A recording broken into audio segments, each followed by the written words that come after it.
எதானமா துடுப்பாட்டிட்டு இருந்தா எப்ப கரை போய் சேர்றது? ஒரு கை சுழுக்குண்ணா. அப்ப இன்னொரு கை சுழுக்கா இருந்தா எங்களை அப்படியே ஆத்து விட்டு போயிருக்காக்கா. ஏன் அடிச்சீங்க? அறிவு இருக்கா உனக்கு? கருப்புசாமிக்கு நேர்த்தி கடனுக்காக வாங்கி வச்ச பழம் அதை எடுத்து திங்கிறியே. பரவாயில்லைங்க, பாவம் அவரும் கருப்புசாமி மாதிரி தானே இருக்காரு. அட விவரமா பேசுறீங்களே. தம்பி ஊருக்கு புரிச்சுங்களா?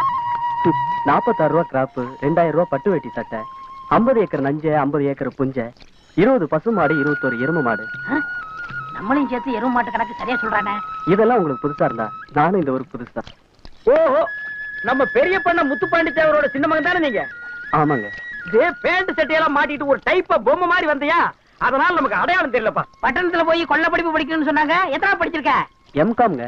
எம்காமா அப்படின்னா எத்தனாப்பு? +2 பிகாம், ஒரு எம்காம், 12 3 15 2 17 வகுப்புங்க. என்ன சிரிக்கிறீங்க? படிச்சு